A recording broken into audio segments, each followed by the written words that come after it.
ಅನೇಕರಲ್ಲಿ ನಾನು ಸಹ ಒಬ್ಬ. ಬಹಳ ಕಷ್ಟಪಟ್ಟಿದ್ದಾರೆ, ಬೆವರು ಸುರಿಸಿ ಎಲ್ಲರನ್ನ ಆಶ್ರಯಿಸಿ ತಮ್ಮ ಸಂಕಲ್ಪ ಸಿದ್ಧಿಯಿಂದ ಈ ಸಂಸ್ಥೆಯನ್ನು ಕಟ್ಟಿದ್ದಾರೆ.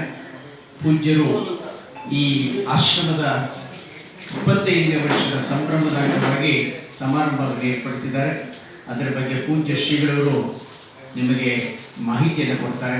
ಅವರಿಗೆ ನಾನು ವೈಯಕ್ತಿಕವಾಗಿ ಸಿದ್ಧಾರೂಢರ ಭಕ್ತನಾಗಿ ನಾನು ಹುಬ್ಬಳ್ಳಿಗೆ ಹೋದಾಗಲೆಲ್ಲ ಸಿದ್ಧಾರೂಢ ಮಠಕ್ಕೆ ಹೋಗಿದ್ದೇನೆ. ಮೊನ್ನೆಯೂ ಸಹ ನಾನು ಹೋಗಿದ್ದೆ, ಅಲ್ಲೇ ಪ್ರಸಾದವನ್ನು ಸ್ವೀಕಾರ ಮಾಡಿ ಬಂದೆ.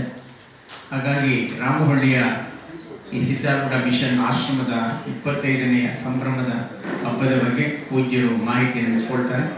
ಅವರಿಗೆ ನಾನು ಹೃತ್ಪೂರ್ವಕ ಸ್ವಾಗತ ಬಯಸ್ತೇನೆ. ದಯಮಾಡಿ ಇಂತಹ ಧಾರ್ಮಿಕ ವಿಷಯದ ಬಗ್ಗೆ ಹೆಚ್ಚಿನ ಪ್ರಚಾರ ಕೊಡಬೇಕು ಅಂತೇಳಿ ಪತ್ರಿಕಾ ಮಿತ್ರರು ಪ್ರಾರ್ಥನೆ ಮಾಡಿಕೊಳ್ತೇನೆ.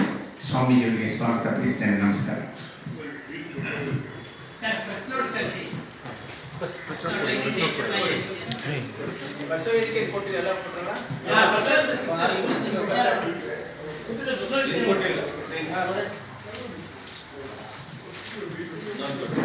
ಆರಂಭದಿಂದಲೂ ಸಿದ್ಧಾರೂಢ ಮಿಷನ್ ಜೊತೆಗಿರ್ತಕ್ಕಂಥ ಆದರಣೀಯ ಡಾಕ್ಟರ್ ಸಿ ಸೋಮಶೇಖರ್ ಅವರೇ, ಮಾಧ್ಯಮ ಮಿತ್ರರೇ, ಸಿದ್ಧಾರೂಢರ ಬಗ್ಗೆ ತಾವೆಲ್ಲ ಕೇಳಿದ್ದೀರಿ. ಬಸವಣ್ಣನ ನಂತರ ಸಮಾಜದಲ್ಲಿ ಜಾತ್ಯತೀತ ಕ್ರಾಂತಿ ಮಾಡಿದಂಥವರು ಸಿದ್ಧಾರೂಢರು. ವೇದಾಂತ, ವೇದ ಇದರ ಜೊತೆಗೆ ನಿಜಗುಣ ಶಿವಯೋಗಿಗಳ ಕನ್ನಡದ ವೇದಾಂತಗಳನ್ನು ಜಾರಿಗೆ ತಂದವರು. ಬರೀ ಸನ್ಯಾಸಿಯಾಗಿ ಕೂಡದೆ ಸಾಮಾಜಿಕ ಹೋರಾಟವನ್ನು ಮಾಡಿದವರು. ಭಾರತದ ಸ್ವಾತಂತ್ರ್ಯ ಚಳುವಳಿಯಲ್ಲಿ ಧುಮುಕಿ ಮಹಾತ್ಮ ಗಾಂಧೀಜಿ ಮತ್ತು ಲೋಕಮಾನ್ಯ ತಿಲಕರ ಸಮ್ಮುಖದಲ್ಲಿ ಸ್ವಾತಂತ್ರ್ಯ ರ್ಯಾಲಿಗಳ ಅಧ್ಯಕ್ಷತೆಯನ್ನು ವಹಿಸಿ ಜನರಲ್ಲಿ ದೇಶಭಕ್ತಿಯ ಪ್ರೇರಣೆಯನ್ನು ನೀಡಿದಂಥವರು. ಅವರ ವಿಚಾರಧಾರೆಗಳಲ್ಲಿ ಸೇವೆಯನ್ನು ಮಾಡ್ತಕ್ಕಂಥ ಉದ್ದೇಶದಿಂದ 1998ರಲ್ಲಿ ಸಿದ್ಧಾರೂಢ ಮಿಷನ್ ಹುಬ್ಬಳ್ಳಿಯಲ್ಲಿ ಸ್ಥಾಪನೆಯಾಯಿತು. ನಂತರ 2000 ಇಸ್ವಿಯಲ್ಲಿ ಬೆಂಗಳೂರಿಗೆ ಇದರ ಚಟುವಟಿಕೆ ವರ್ಗಾವಣೆಗೊಂಡಿತು.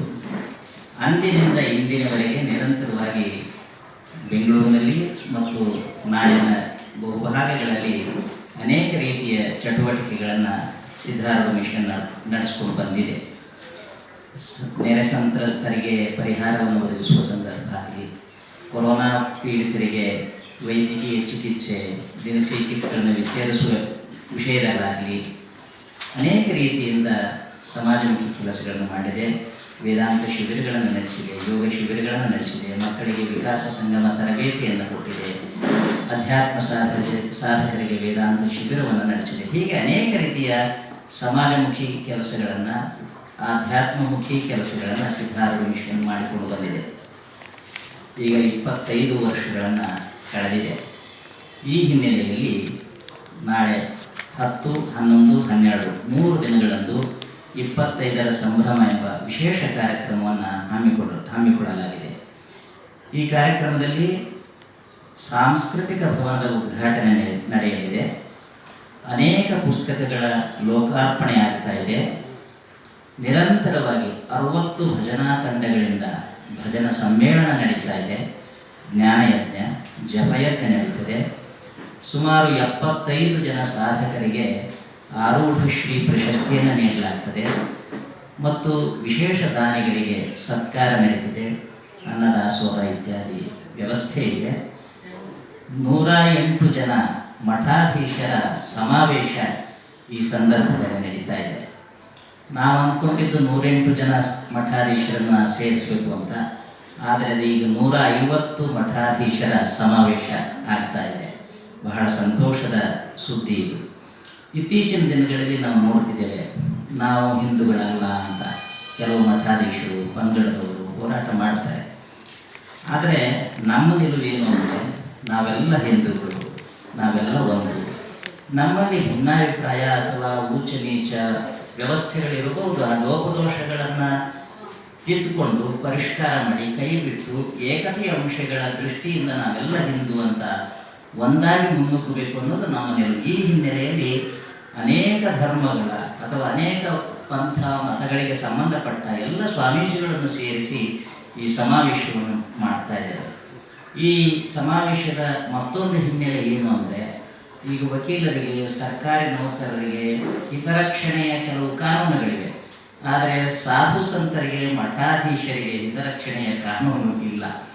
ಈ ನಿಟ್ಟಿನಲ್ಲಿ ಕಾನೂನುಬದ್ಧವಾಗಿ ಸಾಧು ಸನ್ಯಾಸಿಗಳಿಗೆ ಏನು ಆಗಬೇಕಾಗಿದೆಯೋ ಅದರ ನಿಟ್ಟಿನಲ್ಲಿ ಒಂದು ಚಿಂತನೆ ಇಲ್ಲಿ ನಡೀತಾ ಇದೆ. ಉದ್ಘಾಟನೆ 10ನೇ ತಾರೀಕು ಬೆಳಗ್ಗೆ ಹರಳಕಟ್ಟೆಯ ನಿಜಗುಣ ಸ್ವಾಮಿಗಳು ಧ್ವಜಾರೋಹಣ ಮಾಡ್ತಾರೆ.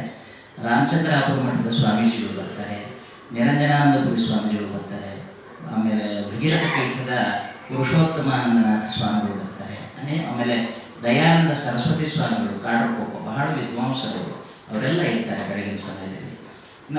ಈ ಸಭಾ ಕಾರ್ಯಕ್ರಮ ಇತ್ತು ಅಂತಂದರೆ ಭಜನ ಸಮಾವೇಶ ನಡೀತಾ ಇರ್ತದೆ, ಮತ್ತೆ ಸಭಾ ಕಾರ್ಯಕ್ರಮ ನಡೀತದೆ. ಹೀಗೆ ದಿನಕ್ಕೆ 2 ಸಭಾ ಕಾರ್ಯಕ್ರಮಗಳು, ನಿರಂತರವಾಗಿ ಭಜನಾ ಕಾರ್ಯಕ್ರಮ ನಡೀತದೆ. 11ನೇ ತಾರೀಕಿಗೆ ಸಾಂಸ್ಕೃತಿಕ ಭವನದ ಉದ್ಘಾಟನೆ ಆಗ್ತದೆ.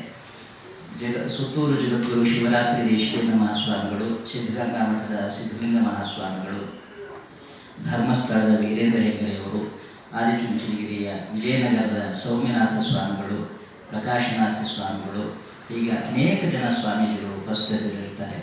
ಡಾಕ್ಟರ್ ಸಿ ಸೋಮಶೇಖರ್ ಅವರು ಸಿದ್ಧಸೂಕ್ತಿ ಗ್ರಂಥಗಳನ್ನು ಬಿಡುಗಡೆ ಮಾಡ್ತಾರೆ. BS ಯಡಿಯೂರಪ್ಪನವರು ಭಾಗವಹಿಸ್ತಾರೆ, HD ಕುಮಾರಸ್ವಾಮಿಯವರು ಭಾಗವಹಿಸ್ತಾರೆ, HK ಪಾಟೀಲರು, R ರಾಮಲಿಂಗಾರೆಡ್ಡಿ, ಅನೇಕ ಜನ ಗಣ್ಯರು 11ನೇ ತಾರೀಕಿನಲ್ಲಿ ಭಾಗವಹಿಸ್ತಾರೆ. ಈ ಕಟ್ಟಡಕ್ಕೆ ಅನುದಾನ ಕೊಟ್ಟಿರ್ತಕ್ಕಂಥ KC ರಾಮಮೂರ್ತಿಯವರು, ರಾಮಚಂದ್ರೇಗೌಡರು, ಪುಟ್ಟಣ್ಣ ಅವರು, ಮೋಹನ್ ಕೊಂಡಜ್ಜಿ, ಸಿದ್ದಮ್ಮ ಎಂಡಿ ಇವರೆಲ್ಲ ಇರ್ತಾರೆ. ಮಾಜಿ ಸಚಿವರು M ಕೃಷ್ಣಪ್ಪ ಮೊದಲಾದ ಗಣ್ಯರು ಕೂಡ ಈ ಸಮಾರಂಭದಲ್ಲಿ ಉಪಸ್ಥಿತರಿರ್ತಾರೆ. ಈ 11ನೇ ತಾರೀಕಿಗೆ ಬೆಳಗ್ಗೆ 36 ಜನ ಸಾಧಕರಿಗೆ ಆರೂಢ ಪ್ರಶಸ್ತಿಯನ್ನು ನೀಡುತ್ತೇವೆ. ನಂತರ ಮಧ್ಯಾಹ್ನ ಅಂದರೆ 11ನೇ ತಾರೀಕು ಮಧ್ಯಾಹ್ನ 2:30ರಿಂದ 4:30ವರೆಗೆ 108 ಮಠಾಧೀಶರ ಗೋಷ್ಠಿ ನಡೀತದೆ. ನಂತರ ಭಜನ ಸಮಾವೇಶ ಮುಂದುವರಿಯುತ್ತದೆ.